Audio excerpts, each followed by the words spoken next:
spreads wings.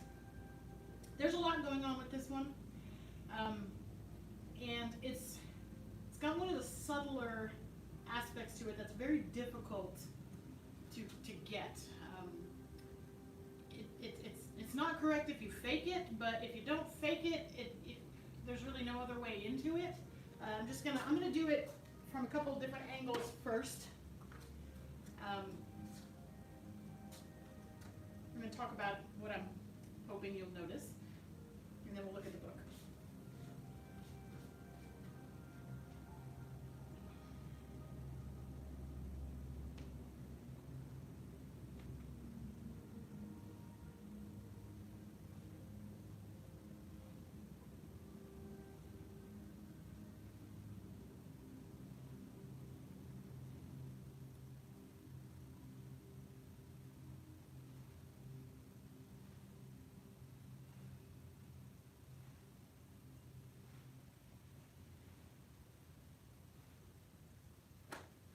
Different side.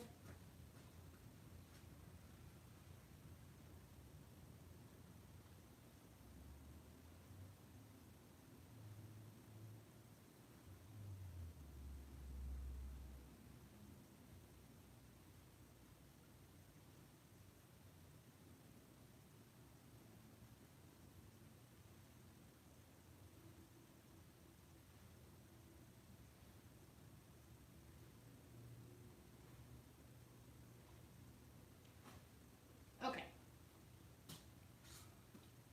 Hopefully you're noticing something is happening with my body. You can kind of call it a pumping action, or a spring load, or a folding action. You'll hear me say it a lot with Nei Kung. What it looks like you're doing and what you're doing are often radically different. And this is definitely one of those. This looks like I'm using my shoulder muscles and I'm making arm circles. I'm not doing that. At least I'm trying not to do that. What this is about, Tai Chi is about moving as a unit, connected body movement, and Nei Kung is about cultivating that connection and that ability to move your body as a unit. So what Phoenix Spreads Wings is about is using your root, express through the leg, kind of springing from the legs, managing through your waist with a loose upper body, the arms circle as a result of the lower body generating that movement and that little bit of springing in the torso. Okay? Complicated, not easy to get. What I mean by it's hard to fake is sometimes you'll see this, where I'm squatting, like I'm bending my knees, and then I'm basically I'm doing this with an arm circle. It's trying to get at the right thing, but it's still not, it's not that. This is by no means a criticism. This is just, it's a difficult one to explain, and it's a difficult one to kind of get the concept of. So, I don't want to use the term a whipping motion, because there's really no whip with it. But by loading up my lower body and rocking forward, if I'm keeping my tuck and my knees crouched and my head suspended, so I've got my frame, and I rock forward. If I have relaxed shoulders, that generates the arm movement. And then as the arms come down, the torso follows it. If you'll hear us talk about in Tai Chi, a folding. So I spring from the feet, which rocks my torso up, which starts the arms opening. And then I let the arm momentum, as the arms come down, that brings my torso back down to the original position. So feet up through the body, arms up, arms down, reverse the movement. Up through the feet, arms, reverse it. So there's an inertia to it. It comes up, and then it comes down. Up, down. But see the difference, I'm not doing this, right? It's a rocking, not like a locomotive kind of thing, but it's that similar principle. I pump, it comes up, comes down, reloads. Up. It'll be the opposite when you go from the other direction, because now kind of my arms are up and it comes down, but then I start from the feet and it comes up. It's similar to, but not the same as, with a different direction. Okay, so you can keep trying that as I talk about the next thing. But I also want to show you chest concave is really important with this too, because you may see us in class talk about all postures, whether it's moving form or Neikang, can kind of get factored down to embracing horse. So here I am in my embracing horse. If I were to straighten my arms, they're not back here. They would be, here. So because I've got a concave chest, I've closed my chest, got my head suspended. So when I'm doing Phoenix Spreads Wings, I'm not trying, it's my shoulder surgery arm, it really doesn't want to go back there. I'm not trying to go all the way back here. What I'm trying to do is open, they may come a little bit back, but I'm not opening my chest. I'm keeping that chest concave. See? So, if I were just trying to rotate my shoulders, I would have it's not a backstroke or a freestyle. Does that make sense? Okay, another tip is, ultimately your shoulder muscles should not feel like they're the ones doing this exercise. Invariably, when you're new at it, your shoulders are going to feel it. You're going to feel the deltoids get kind of warm, like you're working them. But as you get further along with it, you should feel that less and less, because the primary mover of this posture is the legs and the torso, and the arms should feel very loose and relaxed. So use that as a guide. Don't beat yourself up like, oh, I feel it in my shoulders. Just use that as information that there's probably an opportunity to use the body more to generate that movement. So relax those shoulders. Try to just let them go as limp noodle as you can, and see if you can, with your body, get them to follow through. I mean, it's not exclusively momentum. I mean, I am using my arm, but I'm not using my arm in enough force to cause my muscles to be sore. So I'm going to read a little bit of CK Chu here. Practice your Phoenix Spreads Wings while I do it. Front, back, take a break as you need it. Stand in neutral position with both feet parallel and narrower than shoulder width. Let the body sink down by bending the knees and tucking in the pelvis. So bent knees and tucked pelvis are crucial. Like that pumping action that I described and demonstrated for you, it's not going to happen if you don't have that tuck.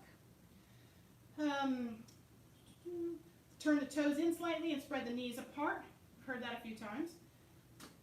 Focusing most of the body weight on the heels and outside edges of the feet. The weight should be distributed equally on both legs, each leg, throughout this exercise. Lean the torso forward slightly. The breathing should be relaxed, continuous, and deep during the movement. Continuously swing the arms up. Well, he does this one first. So we tend to do this one first. But swing the arms up from behind and then down to the front using a slight pumping motion of the lower torso. Do not control the arms from the shoulders. Rather, use the centrifugal force emanating from the pumping motion of the lower torso.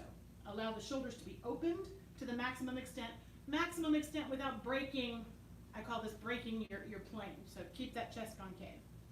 When the torso rises up, the arms follow. When the torso drops, the arms follow. The hands should repeatedly trace an oval path. The swinging arms pivot at the shoulder joint, but again, are not controlled by the shoulder joint. The knees should be bent throughout to absorb the motion. Do not straighten the legs. That's another key one. So you see how this is not it. It's this. Remember to maintain a concave chest. The pelvis is kept tucked in. The knees are out. The toes are in, and the weight is mostly on the heels and outer edges of the feet. The hands should swing as high as possible, but without touching each other. But again, it shouldn't feel like a pinch. It's not about how big the shoulder movement is. It's about connected movement and relaxation. And with time and practice, the ovals can get larger. The joints should be as loose as possible. The arms should feel so relaxed that they do not seem to be part of your body. Goals to look for, huh? Caution, forceful, unrestrained swinging may pull a muscle or tendon, so stay loose. It says, in the beginning, execute this movement for 30 to 50 continuous rotations of the arms at a moderate speed. So I told you there's this grid in the back that gives a suggestion. You'll probably feel it in your shoulders if you're just starting out and you do 30 to 50 rotations of this. So just listen to your body. And then as you become more proficient, add another 10 to 20 continuous rotations at a higher speed. So I'm going to talk about that for any of our advanced students that are watching. So a beginner, stay slow, kind of explore the components of this movement. But I'm going to demonstrate what he means by faster. So, you know, I've got my Phoenix, kind of get into it. I'm working on my alignment. I'm trying to stay relaxed in my arms. I'm using my lower torso to generate the movement. And then I can speed that up. Now, if I were using my shoulder joints at this part, I would really be feeling it. But I'm not feeling it because I'm feeling it here and connected through here. So when I'm faster, I really am not feeling it in my arms at all. So you can play with those different speeds. You know, the slower speed is really helpful for learning to kind of put the order of that connected, what comes after what, building blocks of that pumping motion. Faster will help you relax the arms, and it'll also tell you if you're not doing it right, because you'll feel it in your shoulders. It's one of my favorite postures. You know, most of you, if you've been training here, you know that almost a year ago I had a complete shoulder reconstruction, and Phoenix Spreads Wings was actually really helpful to help me rehab my shoulder. So it's a great exercise as long as you listen to your body, don't force anything. Gentle range of motion here, generating the power from here. If you have any questions about that, let us know. Otherwise, we will bow out of our black sash training, and we'll come back for some flute. All right, glad you're here. Path of self-mastery requires a focused mind. A focused mind sees no obstacles. Path of self-mastery requires a focused mind. A focused mind sees no obstacles. The path of self-mastery requires a focused mind. A focused mind sees no obstacles. All right, with that, black sash training is dismissed. Good job, everyone.